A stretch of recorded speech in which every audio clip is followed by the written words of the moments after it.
Good morning, everybody. How are we doing? I am Scott. It is bright and early, 6:30 in the morning, Saturday, May the 28th, 2022. Can't really tell what kind of day it's going to be, but it says mostly clear and 73 degrees.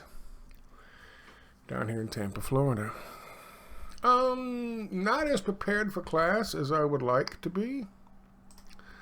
Don't have all my things stacked up like usual. Aha! I'm back. How are you? Quick video. Have to help my neighbor with his fence. A gate that I helped put on and replace a year plus ago. He backed into it. And we got to put a new gate on it. Anyway, that's this morning's project.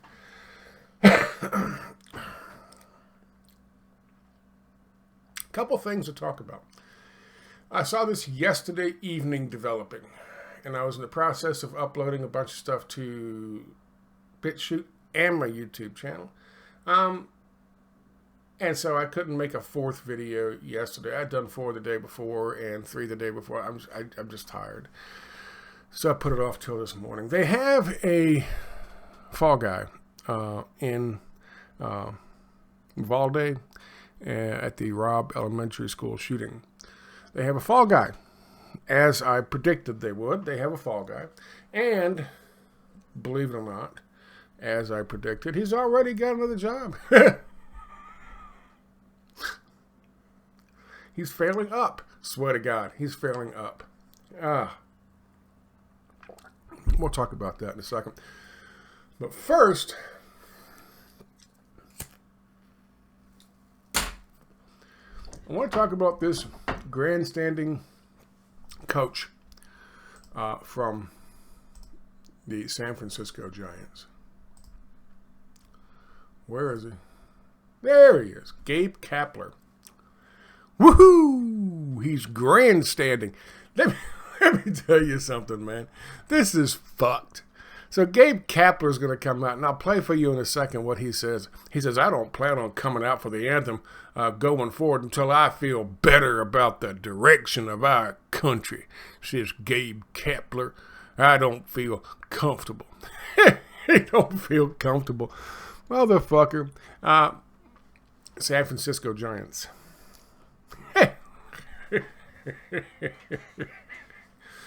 Three things. One, go fuck yourself, Kepler. 2, does he have any concept where the vast majority of the money that flows into fucking San Francisco comes from? He's pissed off because of gun violence. There's too many guns. Does he have any fucking clue as to where the money in San Francisco comes from? San Francisco, in case you don't know, San Francisco is the #1 recipient of Defense Department money. #1. By far and away. I live in Tampa. We have MacDill Air Force Base. There's a whole fucking slew of cottage industries. Sucking at that fucking Murder Inc. teat. But we're not even close to San Francisco, man. San Francisco is huge. And so guaranteed, the San Francisco Baseball Association that owns the San Francisco Giants, guaranteed some of those stockholders are corporations that have contracts with the Defense Department. Guaranteed some of his money in that little pocket of his comes from killing people overseas. It's the Defense Department, Scott. They protect us.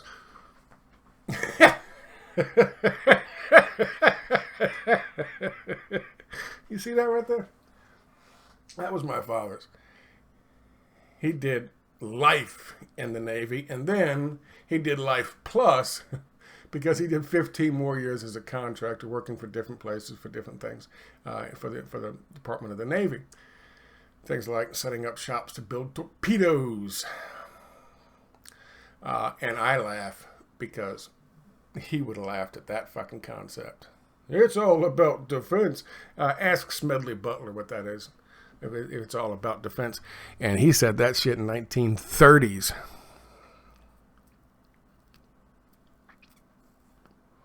Anyway, that's where his money comes from. And 3, the last thing about this I'll say is,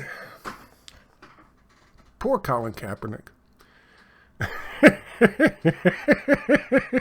Poor bastard. And I gotta laugh. Poor bastard. He took a knee. He took a stand for something. Black Lives Matter. This was before Black Lives Matter started, really. Or at the time when it did.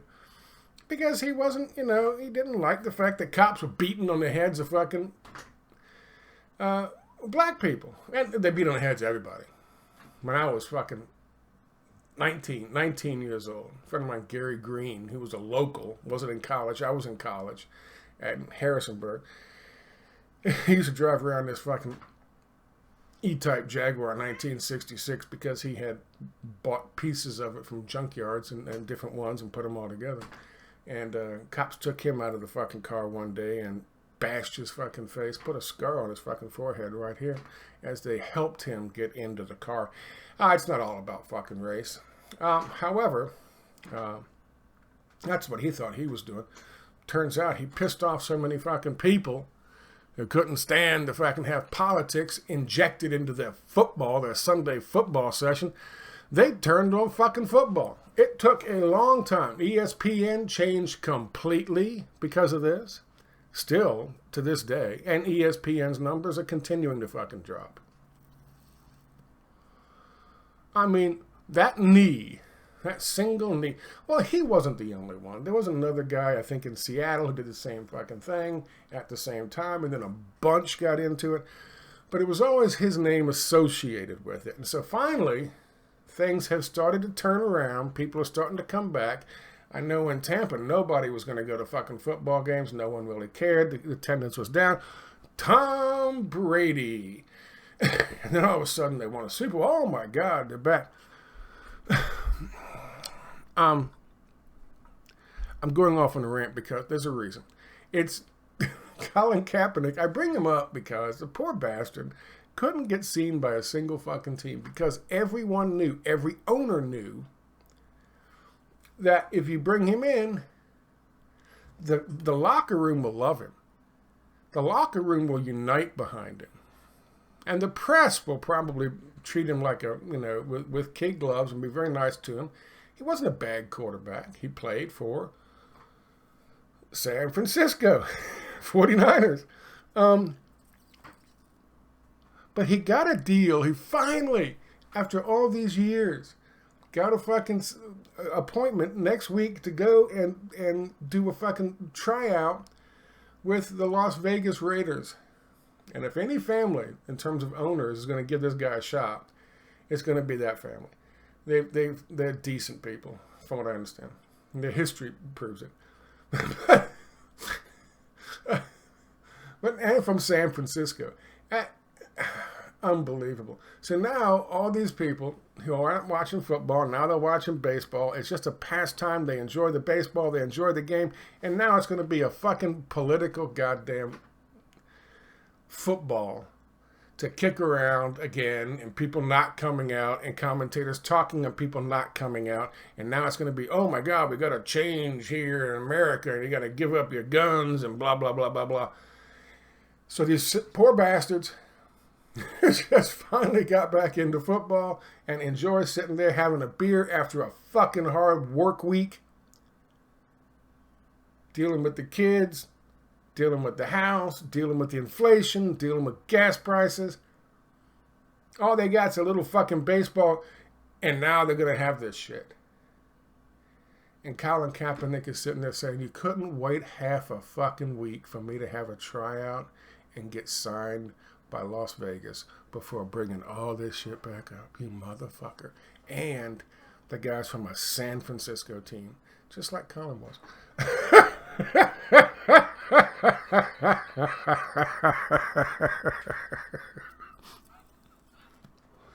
God damn, man. Poor dude can't catch a break. All he did was took a fucking knee. It wasn't like he was fucking pissing on the flag. Jesus Christ. And all he was trying to say was, hey, maybe we shouldn't, let cops beat on people until they're dead. Hey, maybe I'm crazy.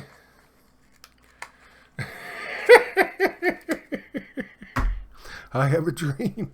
Fuck that shit. Anyway, poor fucking Colin Kaepernick. Good God. So here's this dickhead. Now, you know, the other thing I said about this is here's Gabe taking a stand. Well, I just don't feel like feel comfortable coming out there for the national anthem. Really?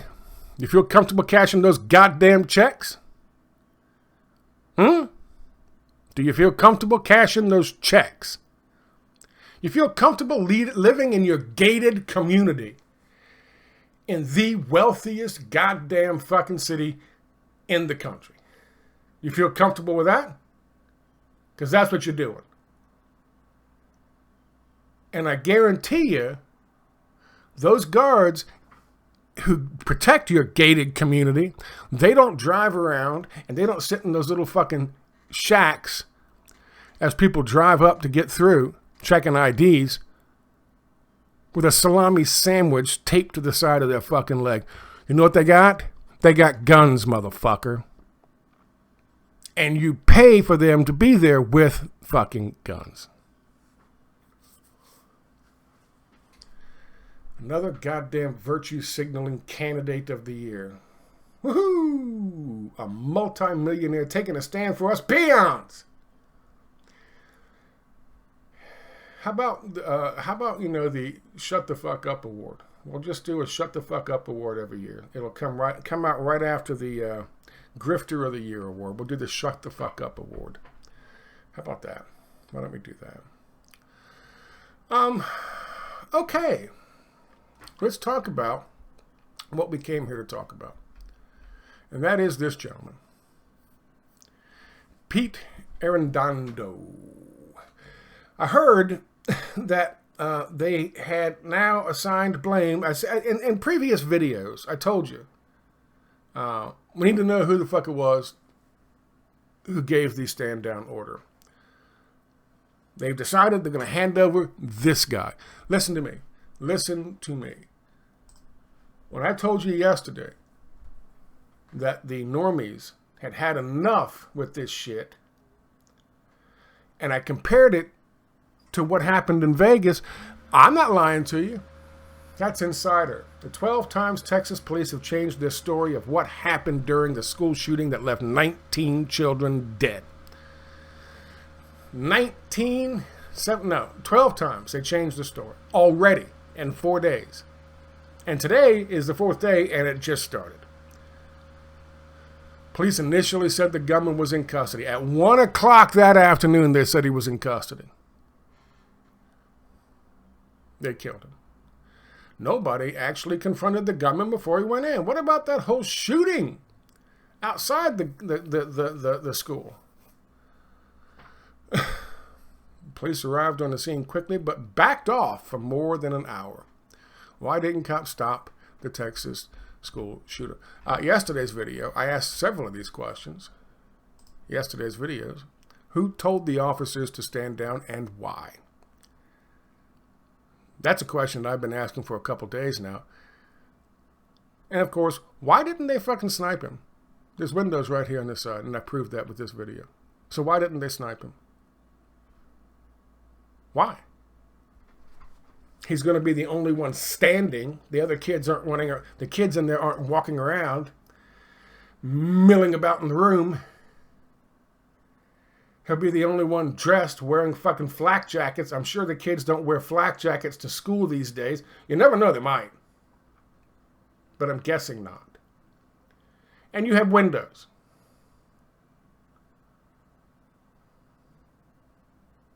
You say, Will Scott, it'd be horrible for kids to see a guy get his head blown off right in front of them. You mean like their friends lying next to them? Would it be worse for them to see some guy get his head blown off running around with a gun, or get their own blown off? Which is worse?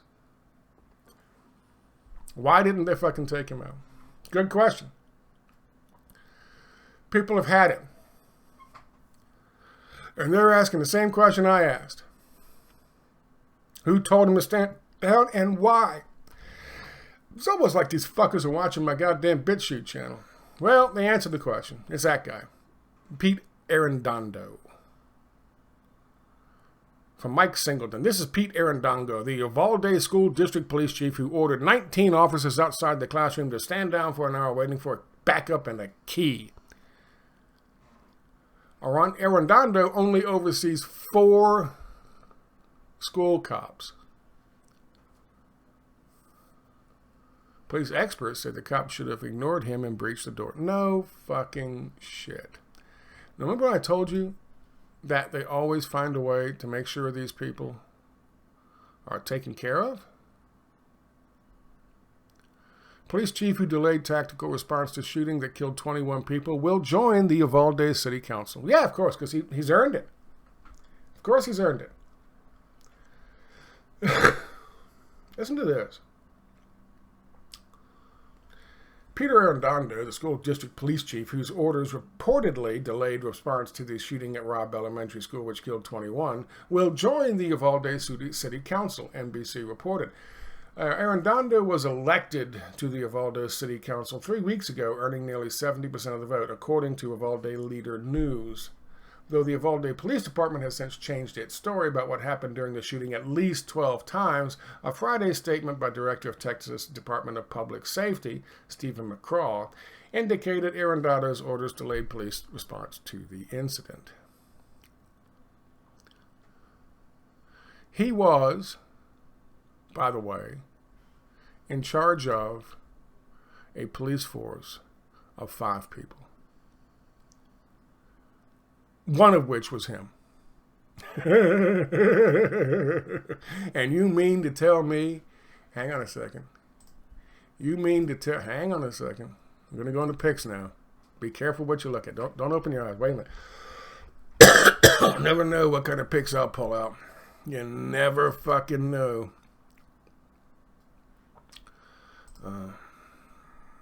That's an interesting one. Why is this gun just lying here?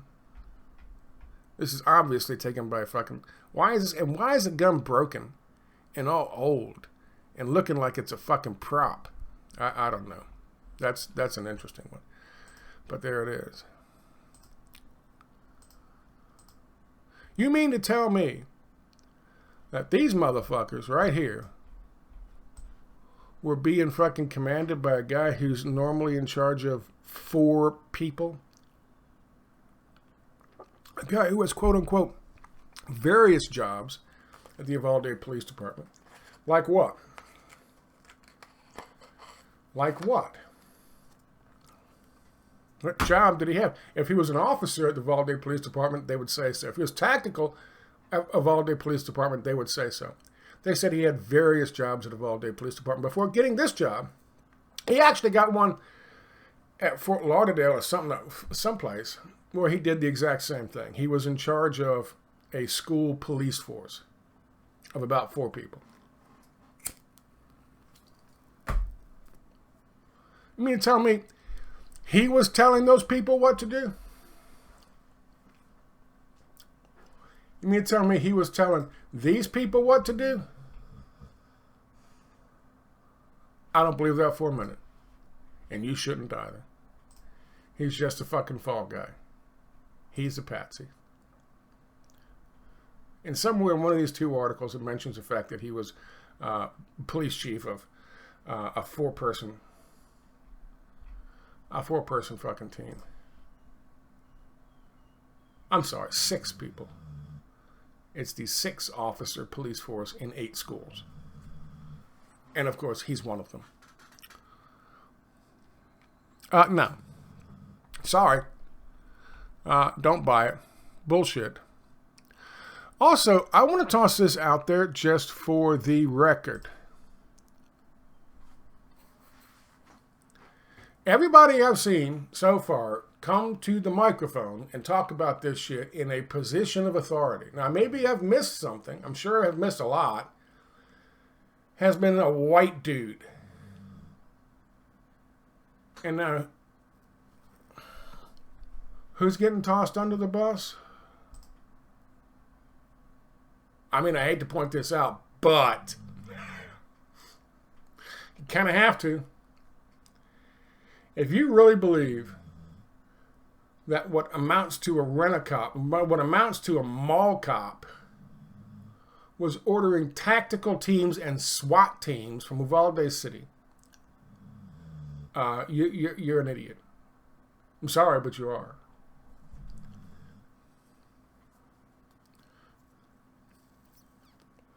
The order came from on high. And it was higher than that fucker. Also, remember I told you a while ago that typically what they'll do is they'll find someone to make the scapegoat for, the fall guy for, but then they'll always give them a job. Make sure you got a job. Don't worry about it. I'll get you a job someplace. Right? You think I was lying to you?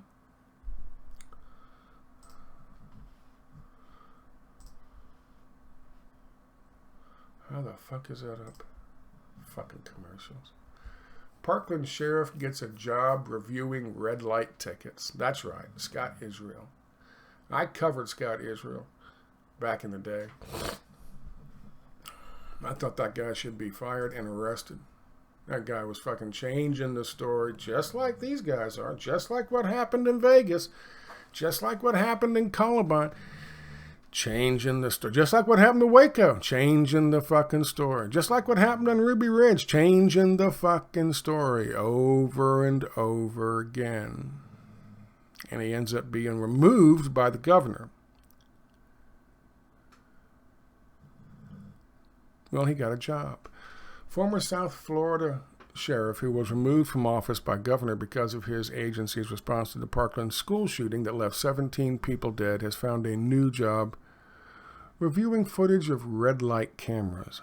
Former Broward County Sheriff Scott Israel was hired this month by the Davie Police Department as a traffic infraction enforcement officer, the Sun Sentinel reported. He'll make $65,000 a year, the same as his retiring predecessor, Davie Police Chief Stephen Kinsey said.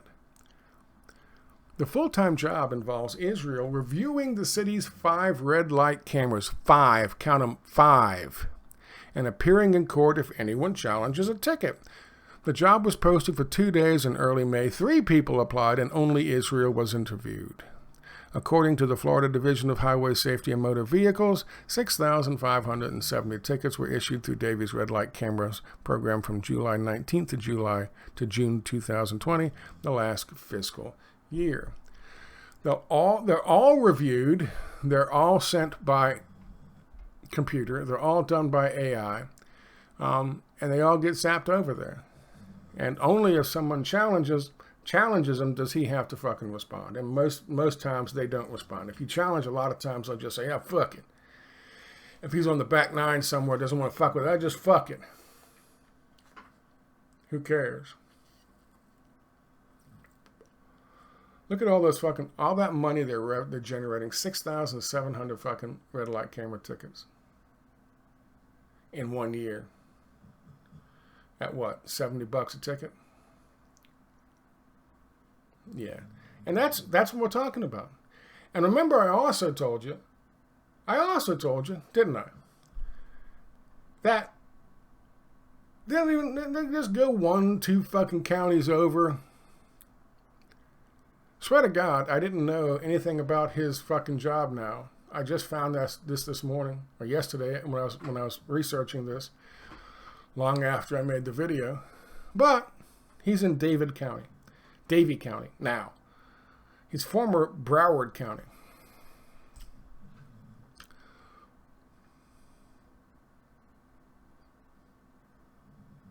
Here's Davie County.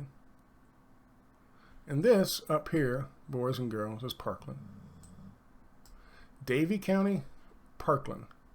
If you look down here, that's 2 miles. He didn't go 20 miles.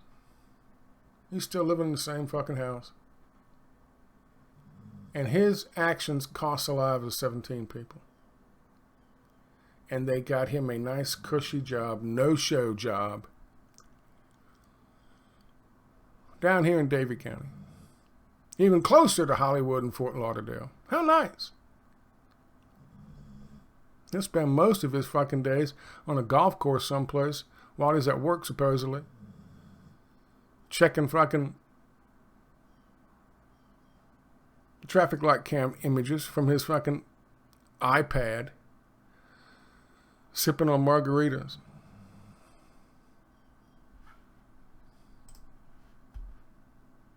There you go. That's him, Scott Israel.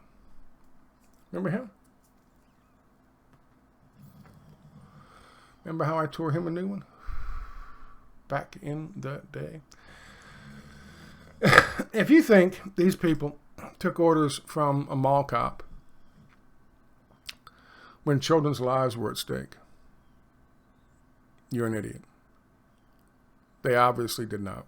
But somebody gave the order. And the somebody, now, and they know somebody gave the order. They know it's up there. The question's been asked. And they're all asking it.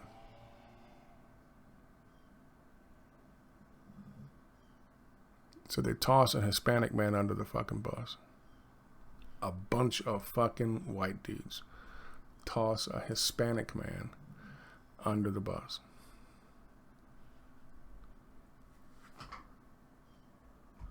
Thank you for your time.